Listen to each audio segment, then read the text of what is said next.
ክቡር አባታችን መልአከ ብርሃን ቀሲስ አበበ ላመስግን የዚህ ታላቅ ደብር አስተዳዳሪ መምህር፣ ሊቀ ብርሃናት ቀሲስ ኤርምያስ ሳህሉ የደብሩ ስብከተ ወንጌል ኃላፊ፣ መጋቤ ሥርዓት ቀሲስ ጌቱ ኃይለ ማርያም የደብሩ ቄሰ ገበዝ፣ ላይካነ ምስጢር ስዩማነ እግዚአብሔር ዲያቆናት በ40ና በ80 ቀናችሁ አባት ብላችሁ እንድትጮሁ የልጅነትን መንፈስ የተቀበላችሁ ምእመናን፣ ምእመናት፣ ሕፃናትም ጭምር ወደደንና ባፈቀረን እስከ ሞት ድረስ በታመነልን በአንድ ልጁ በጌታችን በኢየሱስ ክርስቶስ ፍጹም ሰላም እንደምንቆያችሁ እንደምንሰነበታችሁ፣ አሜን። ያለና የነበረ ለዘላለም የሚኖር እግዚአብሔር አብ፣ እግዚአብሔር ወልድ፣ እግዚአብሔር መንፈስ ቅዱስ አንድ አምላክ የልባችን የነፍሳችን ንጉሥ ስሙ የተመሰገነ ይሁን።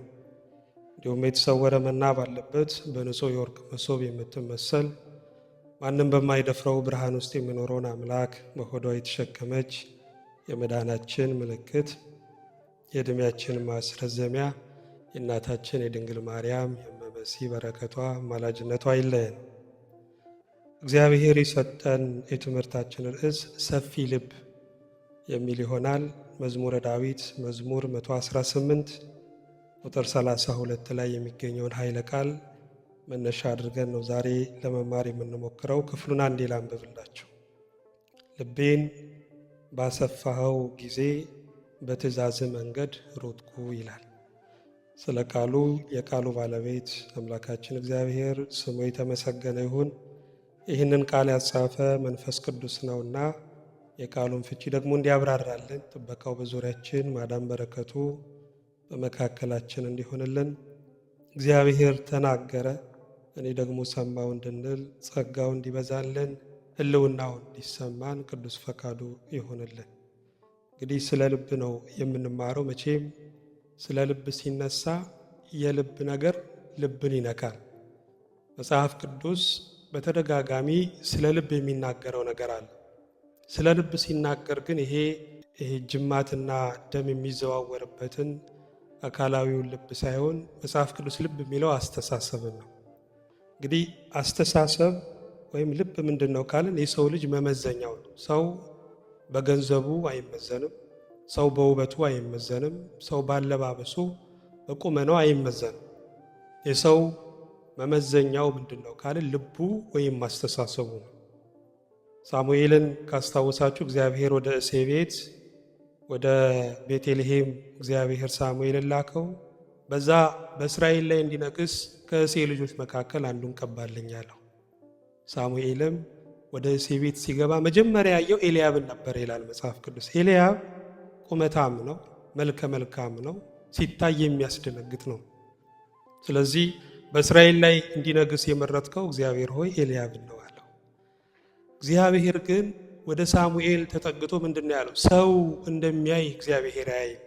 ሰው ቁመናን ያያል፣ ሰው የአንደበትን ቅልጥፍና ያያል፣ ሰው አለባበስን ያያል፣ እግዚአብሔር ግን ልብን ያያል ብሎ መልሶለታል። ወገኖች፣ አዎ ልብ እግዚአብሔርን ያያል፣ እግዚአብሔር ደግሞ ልብን ያያል። ለዛ ነው ልበ ንጹሐን ብፁዓን ናቸው ማንን ያዩታልና? እግዚአብሔርን ያዩታልና የሚለው። ይሄ ብቻ አይደለም። ሰውን ሰው ያደረገው አስተሳሰቡ ነው። ሰውን ከእንስሳ የለየው አስተሳሰቡ ነው።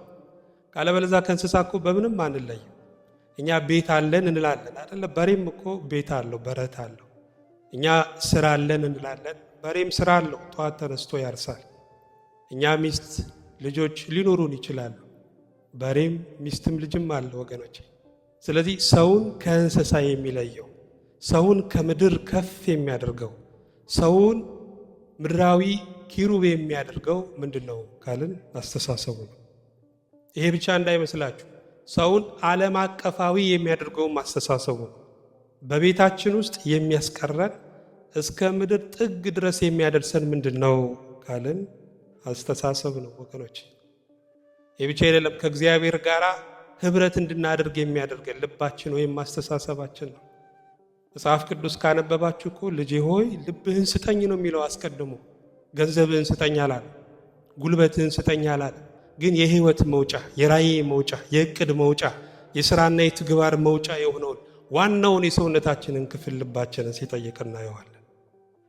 ምክንያቱም ሰው ልቡን ለእግዚአብሔር ከሰጠ በቃ እኮ ሁሉ ነገሩ ለእግዚአብሔር ይገዛል። የጥንት ነገስታት አስቀድመው መቆጣጠር የሚፈልጉት እኮ መናገሻ ከተማ ነው አይደለ? መናገሻን ከተማ መሃልን ከተማ ከያዙ ዳር ያሉት በግድ ይገብራሉ። እግዚአብሔርም መቆጣጠር የሚፈልገው መንገስ የሚፈልገው አስቀድሞ በመናገሻው ከተማ በልባችን ነው። ልባችን ለእግዚአብሔር ከተገዛ ሁሉ ነገራችን ለእግዚአብሔር ይገዛል ወገኖች። ስለዚህ ልባችን ለእግዚአብሔር ዙፋን ነው ወይስ ጉድጓድ ነው? ይህንን መጠየቅ አለብን። እግዚአብሔር ወደ ቤታችን ቢመጣ የትኛውን ዳቦ ነው የምንቆርስለት? የትኛውን መብል ነው የምናቀርብለት? ወገኖች ለእግዚአብሔር የሚቆረስ ዳቦ የሚሰጥ ማዕድ ምንድን ነው ካልን ልብ ነው። ስለዚህ እግዚአብሔር ልባችንን ለእርሱ ምቹ እንዲያደርግልን ቅዱስ ፈቃዱ ይሆንልን። ይሄ ብቻ አይደለም። አስተሳሰብ ወይም ልብ ምንድን ነው ካልን የሁለንተናችን መነሻ ነው። እኛ ብዙ ጊዜ የምንጨነቀው ስለ ንግግራችን ነው አይደል? ስለ ተግባራችን እንጨነቃለን። ግን ሰው ልቡ ክፉ ከሆነ ንግግሩም ክፉ ነው። ሰው ልቡ መልካም ከሆነ ንግግሩም ተግባሩም መልካም ይሆናል ወገኖች። ስለዚህ እንደው ከውጤቱ ጋር ሳይሆን ከመነሻው ጋር ነው መታገል ያለብን። ኃጢአት እንደ ነብር ወይም እንደ አውሬ ዘሎ የሚይዘን እንዳይመስላችሁ ወገኖች። ኃጢአት እኮ መነሻ አለው ወይም ሂደት አለው። የዝሙት መነሻው ምንድነው ካልን መመኘት ነው። ሰው የመግደል መነሻው ምንድነው ካልን ቁጣ ነው አይደል? ቂም ነው። የመስረቅ መነሻው ምንድነው ካልን ስስት ነው። ሁል ጊዜ የሚመኝ ሰው አንድ ቀን በዝሙት መውደቁ አይቀርም። ሁል ጊዜ የሚቆጣ በልቡ ቂም የሚይዝ ሰው አንድ ቀን መግደሉ አይቀርም። ሁል ጊዜ የሚሰስት ሰው አንድ ቀን መስረቁ አይቀርም ወገኖች። በወንዝ መሃል የሚቆም ሰው እኮ አንድ ቀን በደራሽ ውሃ መወሰዱ አይቀርም። ስለዚህ በኃጢአት ምክንያት በኃጢአት መነሻና ምንጭ ላይ ሁል ጊዜ የሚገኝ ሰው አንድ ቀን በገዛ ኃጢአቱ መወሰዱ አይቀርም። ስለዚህ ከውጤቱ ጋር ሳይሆን ከመነሻው ጋር መታገል ያስፈልጋል። ያ መነሻው ምንድነው ካልን አስተሳሰብ ነው፣ ልብ ነው። እግዚአብሔር ስለ ልብ አንድ ደስ የሚል ተስፋ ሰጥቷል። ክፍሉን ላንብብላችሁ። በትንቢተ ሕዝቅኤል ምዕራፍ 36 ቁጥር 26 ላይ አዲስ ልብ እሰጣችኋለሁ፣ አዲስም መንፈስ በውስጣችሁ አኖራለሁ፣ የድንጋዩንም ልብ ከሥጋችሁ አወጣለሁ፣ የሥጋንም ልብ እሰጣችኋለሁ፣ መንፈሴንም በውስጣችሁ አኖራለሁ፣ በትእዛዜም አስሄዳችኋለሁ፣ ፍርዴንም ትጠብቃላችሁ ታደርጉማላችሁ ይላል። አዲስ ልብ አዲስ መንፈስ እሰጣችኋለሁ። ይሄ ብቻ አይደለም፣ የድንጋዩን ልብ ከሥጋችሁ ወይም ከውስጣችሁ አወጣለሁ። ይሄ ፍቅር የማይገባውን ልብ፣ ቶሎ የሚዘነጋውን የሚረሳውን፣ ቃሉን የሚረሳውን፣ እግዚአብሔርን ውለታውን የሚረሳውን ያንን የድንጋዩን ልብ ከውስጣችሁ አወጣለሁ። ከዛ ምን እሰጣችኋለሁ? የሥጋ ልብ። መቼም እኛ ስለ ሥጋ ሲነሳ ብዙ ጊዜ ከክፉ ነገር ጋር ነው የምናገናኘው። የሥጋ ልብ ግን ማለት ምን ማለት ነው? በቀላሉ እንደው ጉንጫችሁን ነካ ብታደርጉት ስርጉድ ይላል አይደለ? በቀላሉ ለፍቅር የሚነካ፣ በቀላሉ ለቸርነት የሚነካ፣ ለበጎ ነገር የሚነካ፣ ለእግዚአብሔር ሥራ የሚነካ የሥጋ ልብ እሰጣችኋለሁ ነው የሚለው ወገኖች። በእውነት ይህንን ልብ ለሁላችን እግዚአብሔር ይስጠን። በተለይ በአሁን ጊዜ ሰው ሁሉ ለሕሊናው ሳይሆን ለእግዚአብሔር ቃል ሳይሆን ለምቾቱ በሚገዛበት በዚህ አስፈሪ ጊዜ ሰይጣን ነፍሳትን ለማጥመድ ወጥመዱን በዘረጋበት በዚህ አስጨናቂ ጊዜ ለእኛ የሚያስፈልገው ይሄ የሥጋ ልብ ነውና እግዚአብሔር ይህንን ልብ ለሁላችን ይስጠን። ታዲያ ሰፊ ልብ ምንድን ነው? የተወሰኑ ነጥቦችን ለማየት እንሞክር። ሰፊ ልብ የመጀመሪያው እግዚአብሔርን በክብሩና በፍቅሩ ማየት የሚችል ነው። ወይም እግዚአብሔርን በፍርዱና በምሕረቱ ማየት የሚችል ይሄ ሰፊ ልብ ነው ወገኖች። መቼም አንዳንድ ጊዜ ሰዎች የሚያስቡት የእግዚአብሔርን ፍርዱን ብቻ ነው። አንዳንድ ጊዜ ደግሞ ሰዎች የእግዚአብሔርን ምሕረቱን ብቻ ያስባሉ። ይሄ ባህሪውን መገንጠል ነው፣ ባህሪውን መከፋፈል ነው። እግዚአብሔር ምንድን ነው ካላችሁ፣ እግዚአብሔር ፈራጅ ነው፣ እግዚአብሔር መሐሪ ነው። ልበሰፊ የእግዚአብሔርን ፍርዱን ብቻ እያሰበ ምሕረቱን አይክድም። ልበሰፊ የእግዚአብሔርን ምሕረቱን ብቻ እያሰበ በኃጢአት አይቀልድም ወገኖች። ስለዚህ ፍርዱንም ምሕረቱንም ያስባል። ለዛ ነው ዳዊት በመዝሙሩ መዝሙር 100 ቁጥር 1 ላይ አቤቱ ምሕረትንና ፍርድን እቀኛለሁ ይላል። እግዚአብሔርን ምሕረቱንም ፍርዱንም ዳዊት ሲያመሰግን እናያለን። ስለዚህ እግዚአብሔር ይፈርዳል። ይሄን እንዳትረሱ። በነጩ ዙፋን ላይ በመጨረሻው ዘመን የሚቀመጠው ለምንድን ነው ካለ ሊፈርድ ነው። ጽድቁን ጽድቅ ኃጢአትን ኃጢአት ሊል እግዚአብሔር በዙፋን ላይ ይቀመጣል። ዛሬም ያለው ለላንቲካን አይደለም፣ ለታይታማ አይደለም። እግዚአብሔር በዙፋኑ ላይ የተቀመጠው ይፈርድ ነው። የምስኪኖችን እንባ የድሆችን ጩኸት ሰምቶ እግዚአብሔር ሊፈርድ በዙፋኑ ተቀምጧል። ወገኖች ይሄ ብቻ አይደለም፣ መሐሪም ነው። ዛሬ የምንኖርበት ትልቁ ምስጢር ምንድነው ካለን እግዚአብሔር ምሕረት ነው። ያየብንን ያላሳየብን ሸፋኝ የሆነው እግዚአብሔር ከምሕረቱ የተነሳ ነው እንጂ ኃጢአታችን ደረታችን ላይ በደላችንን ግንባራችን ላይ ቢጽፈው ማን ነው በሙሉ ሕሊና መቆም የሚችለው? በእግዚአብሔር ቤት እንኳን ደና ጀርባ ያለው ማንም የለም። ኃጢአትን እንደ ውሃ የምንጨልጥ ነን ወገኖች። ግን ያልጠፋ ነው ከምኑ የተነሳ ነው? ከቸርነቱ የተነሳ ነው። ይህንን የሚያስብ ምሕረቱንም ፍርዱንም የሚያስብ ሰው ልቡ ሰፊ ነው። ይሄ ብቻ አይደለም፣ የነገሮችን መነሻና መድረሻን የሚመዝን ነው ሰፊ ልብ። መጀመሪያውን ብቻ ብዙ ጊዜ መጀመሪያው መልካም ሊሆን ይችላል፣ ጥሩ ሊሆን ይችላል። ፍጻሜው ግን መራራ የሆነ ሞት የሆነ ብዙ ነገር እኮ አለ። ለሰው ቅን የምትመስል መንገድ አለች አይደለም? ፍጻሜዋ ግን ምንድነው? ሞት ነው ይላል።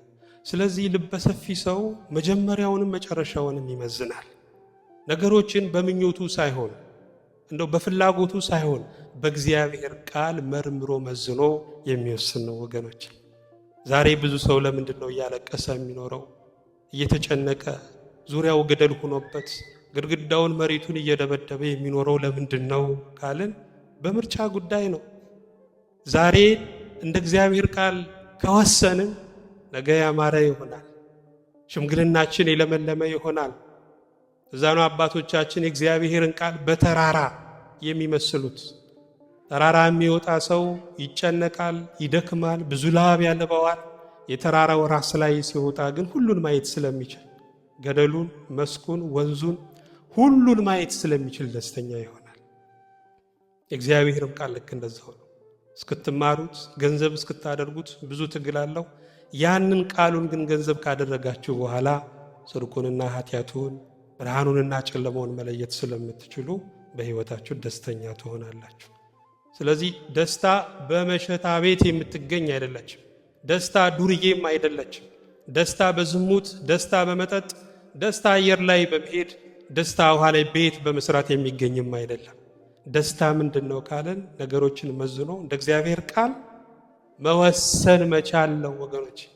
የጌታ ፈቃድ ምን እንደሆነ እወቁ እንጂ ሞኞች አትሁኑ ነው የሚለው። ብዙ ሞኝነት አለ በዓለም ላይ። ከዚህ ሞኝነት መዳን የምንችለው ልበሰፊ ሆነን ነገሮችን በእግዚአብሔር ቃል መዝነን ስንወስን ነው። እግዚአብሔር ይርዳን። አሁንም ይህም ብቻ አይደለም፣ እሱን የሚመስሉትን የሚናፍቅ ነው ልበሰፊ። ቅዱስ ጳውሎስ በሁለተኛ ጢሞቴዎስ ምዕራፍ 1 ቁጥር 4 ላይ የተናገረው ነገር አለ። እምባህን እያሰቡ በደስታ ሞላ ዘንድ ላይ ናፍቃለሁ ይላል። በመንፈስ የወለደውን ልጁን ጢሞቴዎስን ናፍቆ የተናገረው ቃል ነው ወገኖች። እኛ እንነፋፈቃለን፣ ለመተያየት አብሮ ለማሳለፍ ጊዜ ለመከፋፈል እንናፍቃለን ወገኖች። ለምን ይመስላችኋል? መነፋፈቅ ከመካከላችን የተለየን። ስንገናኝ የምናነሳው ርዕስ ነው። ስንገናኝ ስለ ፖለቲካ ነው የምናወራው። ስንገናኝ ስለ ምድራዊው ነገር ብቻ ነው የምንነጋገረው። ስለዚህ ርዕሱ በራሱ አድክሞን አዝሎን ስለምንለያይ መነፋፈቅ አይኖርም። ስትገናኙ ግን ስለ እግዚአብሔር ተነጋገሩ፣ ስለ ድንቅ ስራው ተነጋገሩ። የኤማሁስ መንገደኞችን አስታውሱ። ተስፋ ቢቆርጡም ቢደክሙም ቢዝሉም ርዕሳቸው ግን ክርስቶስ ነበረ። ያ ሽልማት የሚገባው ጌታ ድውያንን በፈወሰ ፋንታ የተራቡትን በመገበ ፋንታ እንዴት ገደሉት እያሉ ስለ ክርስቶስ እኮ ያወሩ ነበር፣ ይነጋገሩ ነበር። ዛሬ እኛ ተውት፣ በውጭ በእግዚአብሔር ቤት እንኳን ሆነን ስለምንድን ነው የምናወራው? ብፁዕ አቡነ ጎርጎርዮስ ከኩሬው አትቅዱ ብለዋል። ወይም ከወራጁ አትቅዱ፣ እንዳያልቅባችሁ ከምንጩ ቅዱ፣ ምንጩ ክርስቶስ ነው። ሁል ጊዜ ማለዳ ማለዳ አዲስ ርዕስ ክርስቶስ ነው። የማያደክም የማያዝል ርዕስ ምንድነው ካልን ክርስቶስ ነው ወገኖች። ስለዚህ የሚነፋፈቅ መንፈስ የልበ ሰፊነት ትርፍ ነው። በሌላም ቦታ ሐዋርያው ቅዱስ ጳውሎስ በሐዋርያት ሥራ ምዕራፍ 28 ላይ ስለ ኢየሩሳሌም ተስፋ ሰንሰለት ለብሶ ወደ ሮም ሲወሰድ በአንዲት ደሴት ላይ አረፉ ይላል። በዛም ባረፉበት ቦታ እንደሱ የሆኑ ክርስቲያኖችን ሲያይ እግዚአብሔርን አመሰገነ፣ በልቡም ተጽናና ይላል። አያችሁ፣ እኛ ክርስቲያኖች ስንገናኝ ምንም ባናደርግም ምንም ባንሰራ መተያየታችን በራሱ ከሰማይ የሚያወርደው መጽናናት አለው ወገኖች። አዎ መተያየት ዋጋ አለው። ይሄ ብቻ አይደለም፣ ቀና አስተሳሰብ ይኖረናል። ልበ ሰፊነት ቀና መሆን ነው። ቀናነት ምንድን ነው? ነገሮችን እያከሙ ማየት ነው። እያከሙ መስማት ነው። መልካም ትርጉም ሰጥቶ ማለፍ ነው። ስህተትን አለመፈለግ፣ ስህተትን የሚያነፈንፍ አፍንጫ፣ ስህተትን የሚፈልግ ጆሮን ማራቅ፣ ይሄ የልበ ሰፊነት ውጤት ነው ወገኖች። አዎ ዛሬ ብዙ ትዳር የሚናጠው ለምንድን ነው ካላችሁ፣ ስህተት ስለምንፈልግ ነው አይደል? እኔ አስቤዛ የሌለው አነፍናፊ በትዳር ውስጥ ያለ ይመስለኛል። ግን አንዳንድ ጊዜ አየው አላየው ሰማው አልሰማው ማለት ጥሩ ነው። የሰው ልጅ እንኳን ተከታትላችሁት ትኩር ብላችሁ ካያችሁት እንኳን ስህተት አታጡበትም። ሰውን በግርድፉ ማየት በቂ ነው። ጀርባው ንጹህ፣ ሆድ ዕቃው ንጹህ፣ ስትፈትሹት ብትውሉ ንጹህ እግዚአብሔር ብቻ ነው ወገኖች። ስለዚህ ቀና እንሁን። አማርኛ የሚሰነጥቁ ቃላት የሚቆረጥሙ ለሚቀርባቸው ሰዎች ሁሉ እንደ እባብ የሚናደፉ እንደ ማቅ የሚኮሰኩሱ ብዙ ሰዎች አሉ ወገኖች። ለገዛ ጤንነታችንም እኮ ማሰብ አለብን። እንዲህ አይነት ሰዎች ጤናቸው የተዛባ ነው። ቀና የምንሆነው ለሌላው ሰው ብቻ ዋጋ እየሰጠን አይደለም፣ ለገዛ ሕይወታችን ለገዛ ጤንነታችን ዋጋ ስለምንሰጥ ነው ወገኖች። ስለዚህ ቀናነት ያስፈልጋል። ዳዊት በመዝሙሩ መዝሙር 50 ቁጥር 10 ላይ አቤቱ ንጹሕ ልብ ፍጠርልኝ የቀናውንም መንፈስ በውስጤ አድስ ይላል። እቺን ጥቅስ ሁላችንም እናውቃታለን፣ ምክንያቱም ስለ ልብ ስለሚናገር ነው። አቤቱ ንጹሕ ልብ ፍጠርልኝ። ዳዊት መስተካከልን አይደለም መታረምን አይደለም ድጋሚ መፈጠርን እየተመኘ እየለመነ ነው ወገኖች። እግዚአብሔር አሁንም ንጹሕ ልብ ይፍጠርልን። ይሄ ብቻ አይደለም፣ እኔ በሁሉ ቦታ ልሁን የማይል ነው ልበ ሰፊ። እኔ ማለት የሚወዱ ብዙ ሰዎች አሉ። እስኪ ንግግራችንን አንድ ቀን ከቻላችሁ የምትናገሩትን ንግግራችሁን ጽፋችሁ ሲያንብቡት እኔ የሚል እኮ ይበዛል። እግዚአብሔር ግን እኔነትን ይጠላል። አንድ ሰው በዓለም ላይ ስንት ሰው አለ ሲባል አንደኛ እኔ፣ ሁለተኛ እኔ፣ ሶስተኛ እኔ አለ ይባላል ወገኖች። እኔነት ትዕቢት ነው። እኔነት እግዚአብሔር የሚጠላው ባህሪ ነው። መጽሐፉ የሚለው ሁሉ ከእርሱ፣ ሁሉ በእርሱ፣ ሁሉ ለእርሱ ነው የሚለው። የሐሳቡ መነሻ ከእሱ ከእግዚአብሔር፣ ያ የታሰበው ደግሞ የሚደረገው በእሱ በእግዚአብሔር፣ የምስጋናው አድራሻ ደግሞ ለእሱ ለእግዚአብሔር ማለት ነው ወገኖች። ስለዚህ ልበ ሰፊ ሰው እኔነትን የሚንቅ ነው። ይሄ ብቻ አይደለም፣ መሄድ እስከሚችልበት ድረስ የሚጓዝ ነው ልበ ሰፊ። የጀመራችሁትን ስራ ያቆማችሁት ለምንድን ነው? እስከ መጨረሻው ታግሳችሁ ነው? ብዙ ዋጋ ከፍላችሁ ነው? ብዙ ቆስላችሁ ደምታችሁ እስከ መጨረሻው ህቅታ ድረስ፣ እስከ መጨረሻው ተንፋሻችሁ ድረስ፣ እስከ መጨረሻው የደም ጠብታችሁ ድረስ ታግላችሁ ነው ስራችሁን የተዋችሁት? አይደለም፣ በስንፍና ነው። በስንፍና ስንፍና ደግሞ ያለው ምን ላይ ነው ካልን ልብ ላይ ነው። ስንፍና የጉልበት እንዳይመስላችሁ፣ ስንፍና የልብ ነው። እኔ መጽሐፍ ቅዱስ ሳነብ አንድ ደስ የሚለኝ ቃል አለ። በዚህ በመጽሐፈ ኢያሱ ምዕራፍ 14 ቁጥር 11 ላይ ስለ ካሌብ የተነገረው ቃል ነው። ምን ይላል? ሙሴም በላከኝ ጊዜ ይላል ካሌብ፣ ሽማግሌው ካሌብ፣ ሙሴም በላከኝ ጊዜ እንደነበርሁ ዛሬም ጉልበታም ነኝ፣ ጉልበቴም በዚያ ጊዜ እንደነበረ እንዲሁ ዛሬ ለመዋጋት ለመውጣትም ለመግባትም ጉልበቴ ያው ነው ይላል። አይገርማችሁ? ካሌብ ሙሴ በነበረ ጊዜ እድሜው ስንት ነው? 40 ዓመቱ ነበር። ኢያሱ በነበረ ጊዜ ደግሞ ካሌብ እድሜው ስንት ነው? 80 ዓመቱ ነበረ። ስለዚህ ለኢያሱ ምን እያለው ነው? እኔ ሙሴ በነበረ ጊዜ እንደነበረኝ አቅም እንደነበረኝ ጉልበት ዛሬም ያው ነኝ፣ ለመውጣት ለመግባት ለመዋጋት ዛሬም ጉልበታም ነኝ ሲል ታዩታላችሁ ሽማግሌው ካሌብ። ስለዚህ ለካ ስንፍና ወገኖች የጉልበት ሳይሆን የልብ ነው። ከዚህ በፊት ነግሬያችሁ እንደሆነ አላውቅም። አንዲት እናት ልጇን ወደ ሩቅ ቦታ ላከችው። እሱም ጨዋታ አታሎት የታዘዘውን ሳይፈጽም ተመለሰ። ሄድክ ወይ ስትለው አይ ሳስበው ደከመኝ ያላት ይባላል። አያችሁ፣ ድካም ያለው ስንፍና ያለው ልብ ላይ ነው። እግዚአብሔር ይሄንን ያርቅልን። ይሄ ብቻ አይደለም፣ ጊዜ ይሰጣል። ሰፊ ልብ ያለው ሰው ለምንድን ነው ጊዜ የሚሰጠው? ለመስማት ለማዳመጥ ጊዜ ይሰጣል። ሰው ሁሉ ለመስማት የፈጠነ ለመናገር የዘገየ ይሆን አይደለም የሚለው ያዕቆብ። ምክንያቱም ጥሩ ንግግር ከምንም አይመጣም ከመስማት ነው። ደህና አዳማጭ ከሆናችሁ ጥሩ የምትሰሙ ሳትሰለችሁ ጊዜ ሰጣችሁ የምታዳምጡ ከሆነ ንግግራችሁም ጥሩ ይሆናል ወገኖች። መልካም ንግግር ከመልካም መስማት የሚወጣ ነው። ዛሬ ብዙ ሰዎች በተለይ አገልጋይ እንደመሆናችን ብዙ ነገር እንሰማለን። በተለይ ጥንዶች በትዳር ውስጥ ያሉ ሰዎች ተጣልተው የሚመጡበት ምክንያት ምንድን ነው ካለ አይሰማኝም፣ አያዳምጠኝም፣ ለእኔ ምንም ጊዜ የለውም የሚል ነው አይደለ? በየሚዲያው እኮ እያየን ነው። የሚያዳምጣቸው አጥቶ ብንሄድ ይሻላል ብለው ሰዎች ራሳቸውን ሲያጠፉ እኮ እናያለን። የእኛ ማዳመጥ የእነሱን ዕድሜ የሚቀጥል ከሆነ ምን ነው ውለን ባደረን ወገኖች። እግዚአብሔር እኮ የመናገር አገልግሎት ብቻ አይደለም የመስማትም አገልግሎት አለው። ሰዎች ችግራቸውን ስትሰሙ በግማሽ እኮ ተፈውሰው ይሄዳሉ።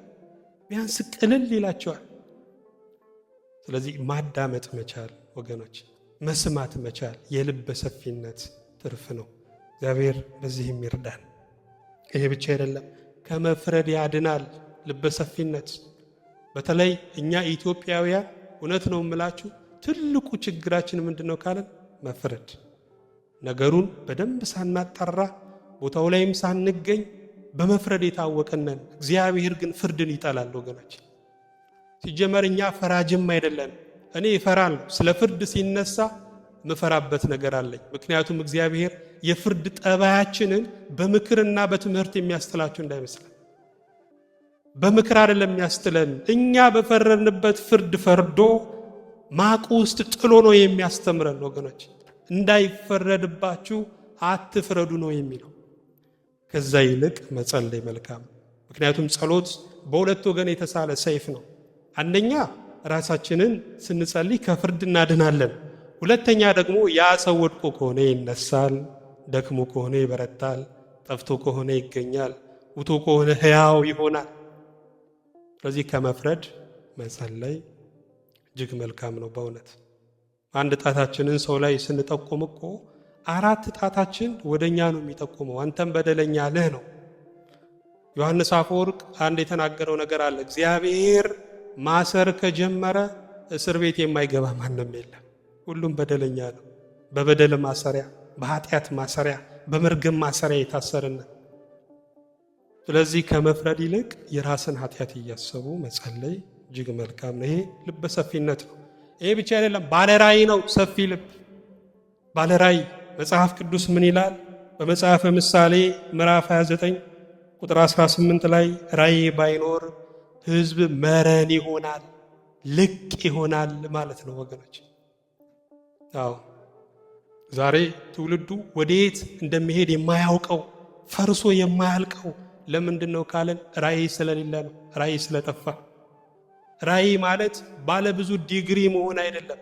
ራእይ እግዚአብሔር የሚሰጠን ስራ ነው። እግዚአብሔር እንድንፈጽመው በምድር ላይ ፈጽመን እንድናከብረው የሰጠን የአደራ ስራ ራእይ ይባላል።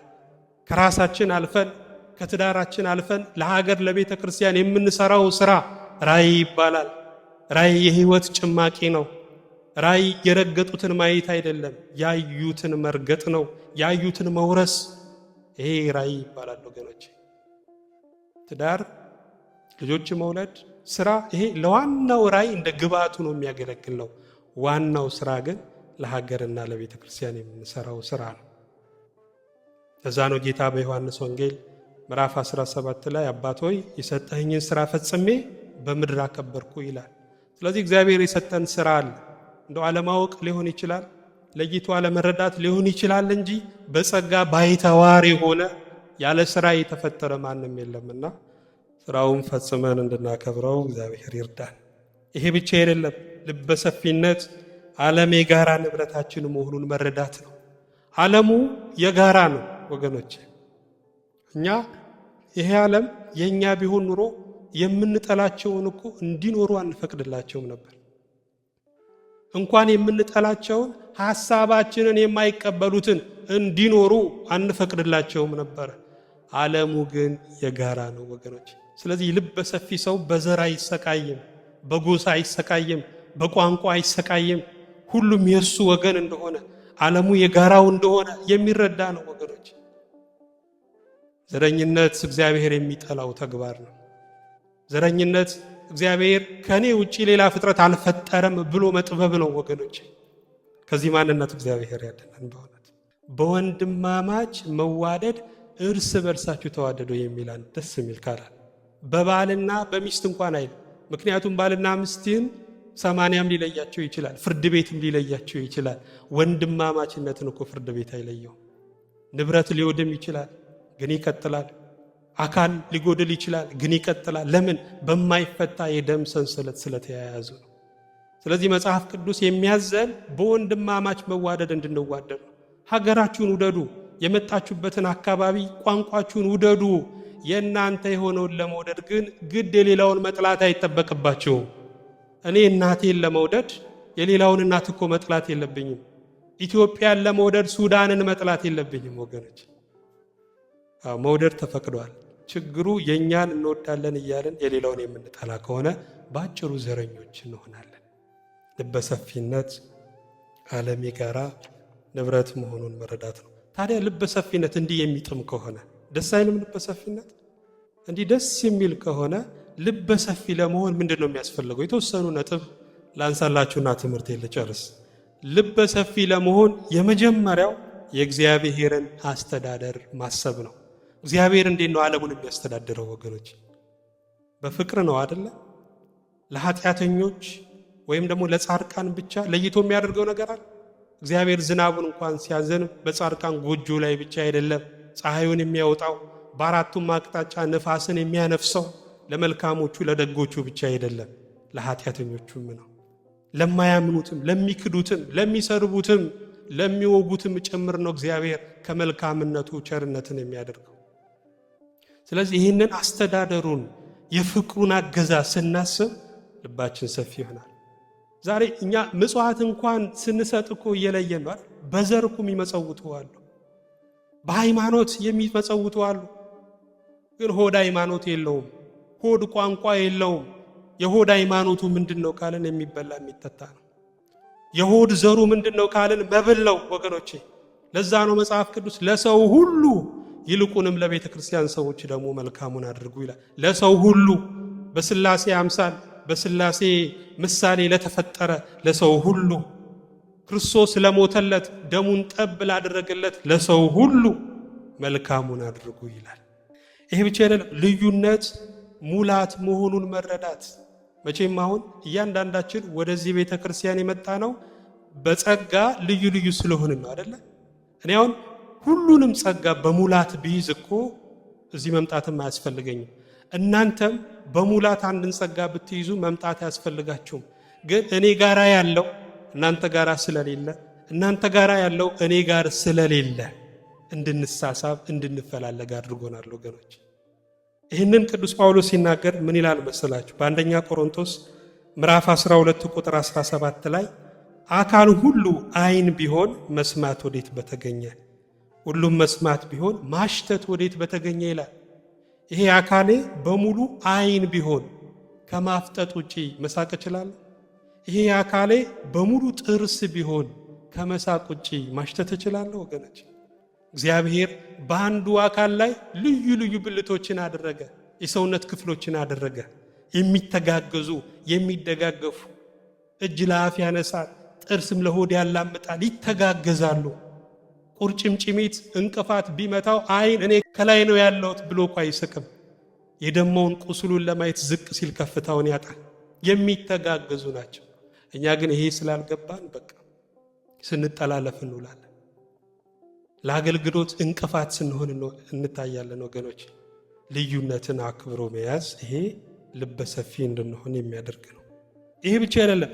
የኑሮ ብስለት ካላቸው ሰዎች ጋር አንዳንድ ጊዜ ማሳለፍ። ብዙ ጊዜ ከኩያችሁ ጋር አታሳልፉ ወገኖች፣ ከሚበልጧችሁ ጋር፣ ከሃይማኖት አባቶች ጋር፣ በቤተ ክርስቲያን ረጅም የአገልግሎት ዘመን ካላቸው ጋር አሳልፉ። መውደቅን ለምን በመውደቅ እንማራለን? መድማትን በመድማት መከራን በመከራ ለምን እንማራለን? ወገኖች ቀድሞ የሚያሳዩ አባቶች፣ አይናማ አባቶች እያሉ ከነሱ ጋር ማሳለፍ ልበሰፊ እንድንሆን ያደርገናል። ይሄ ብቻ አይደለም፣ ትዕግስትን መለማመድ። እግዚአብሔር ጸጋን የሚሰጠው በረከትን የሚሰጠው በትዕግስት ውስጥ ነው። ትዕግስት ራሱን የቻለ ጸጋ እንዳይመስላችሁ። ጸጋ አንዱ ያለው ሌላው የሌለው ነው። ትዕግስት ግን እግዚአብሔር በመከራ ውስጥ እያሳለፈ የሚሰጠው የህይወት ማርክ ነው። ትዕግስት የመንፈስ ቅዱስ ፍሬ ነው ወገን፣ ሁሉም ሰው ሊኖረው የሚገባ ፍሬ ነው ትዕግስት። በለሱን የጠበቀ ፍሬውን ይበላል፣ ጌታውንም የጠበቀ ይከብራል ተብሎ ተጽፏል ወገኖች። ካልታገስን ግን የቀረበንን እናርቃለን፣ ያዝነውን እንጥላለን። ያለ መታገስ ጣጣው ብዙ ነው። ስለዚህ ትዕግስትን መለማመድ ሰፊ ልብ ያደርጋል። ይህ ብቻ አይደለም፣ ያወቅኩት በቂ ነው አለ ማለት። በነገራችን ላይ አደገኛ መንፈስ ከሚባለው ነገር አንዱ ምንድነው ካልን ትምህርትን የሚጠላ መንፈስ ነው። እንዲህ ቁጭ ብሎ መማርን የሚጠላ መንፈስ አደገኛ መንፈስ ነው። እግዚአብሔር እድሜ የሚሰጠን ዘመን የሚጨምርልን ያላወቅነውን እንድናውቅ ያወቅነውን እንድንኖረው ነው፣ ለሌላ አይደለም ወገኖች። ስለዚህ እንደተበላሸ የግድግዳ ሰዓት አንድ ቦታ ላይ እንዳንቆም በመንፈሳዊ ዕውቀት እንድናድግ እንድንሸመግል መማር ያስፈልጋል። እግዚአብሔር ይርዳል። ሁለተኛ ጢሞቴዎስ ምዕራፍ 4 ቁጥር 13 ላይ ቅዱስ ጳውሎስ አንድ የተናገረው ነገር አለ። ስትመጣ በጢሮአዳ ከአቅርጳ ዘንድ የተውሁትን በርኖሱንና ይላል። በርኖስ ብዙ ጊዜ በብርድ ሰዓት በክረምት የሚለበስ ነው። በርኖሱንና መጽሐፍቱን ይልቁንም በብራና የተጻፉትን አምጣልኝ ይላል። ሽማግሌው ጳውሎስ፣ በእድሜ የገፋው ጳውሎስ መጽሐፍትን እስር ቤት ሆኖ እንኳን ልጁን ሲጠይቅ እናየዋለን። ለምን? ትምህርት ገደብ ስለሌለው። በውጭ የምንሰማው ነገር አለ። የሆነ ጊዜ ሰዎች ይማራሉ፣ ከተመረቁ በኋላ በተማሩት ስራ ይሰራሉ። ወደ መንፈሳዊ ስንመጣ ግን እየተማርን እንኖራለን፣ እየኖርን ደግሞ እንማራለን። ትምህርት ስለማያልቅ ማለት ነው። ስለዚህ ሁል ጊዜ ተማሪዎች እንድንሆን እግዚአብሔር ሁላችንን ይርዳን። በመጨረሻ ሰውን መቀበል፣ ሰውን ሁሉ በክርስቶስ ፍቅር በእግዚአብሔር ፍቅር መቀበል፣ ይሄ ልበሰፊ ያደርጋል ወገኖች። እግዚአብሔር በመንግስቱ እንዲቀበላችሁ ከፈለጋችሁ ሰውን ሁሉ ተቀበሉ። ሰውን በክርስቶስ አውቃለሁ ይላል ቅዱስ ጳውሎስ። መተዋወቂያው እሱ ስለሆነ፣ የምንጨባበጠው በሱ ስለሆነ፣ ሰውን በዘሩ አትወቁት፣ በቋንቋው አትወቁት፣ በሀብቱ በዝናው አትወቁት። ሰውን ካወቃችሁት በክርስቶስ ነው። ያኔ መቀበል ትችላላችሁ። ብቻ ልበሰፊነት ትርፉ ብዙ ነው፣ ብዙ ነው። የልበሰፊነት ነፃነት እንደው በትምህርት እንኳን የሚገኝ እንዳይመስላችሁ ወገኖች። አንዳንድ ኮርሶችን በመውሰድም የሚገኝ አይደለም። ነፃነት ጥሩ አጥር በመስራት ነፃነት ፈቃድ ያለው ሽጉጥ በመያዝም የሚገኝ አይደለም። የልበሰፊነት ውጤት ነው ወይም ትርፍ ነው። ስለዚህ ዳዊት ምን አለ? ልቤን ባሰፋኸው ጊዜ በትእዛዝ መንገድ ሮጥኩ። የምንንፏቀቅበትን የጽድቅ ጎዳና በደስታ ሁነን መሮጥ ከፈለግን፣ አንድ ሁለት እያለን የምንለቅመውን መንፈሳዊ ፍሬ በደስታ ሁነን ማፈስ ከፈለግን ልበሰፊዎች መሆን ያስፈልጋል። እግዚአብሔር ልባችንን ያስፋልን። በትንሹ ጊዜያችን የመከረን ያስተማረን የአባቶቻችን አምላክ ልዑለ ባሕሪ ቅዱስ እግዚአብሔር ስሙ የተመሰገነ ይሁን።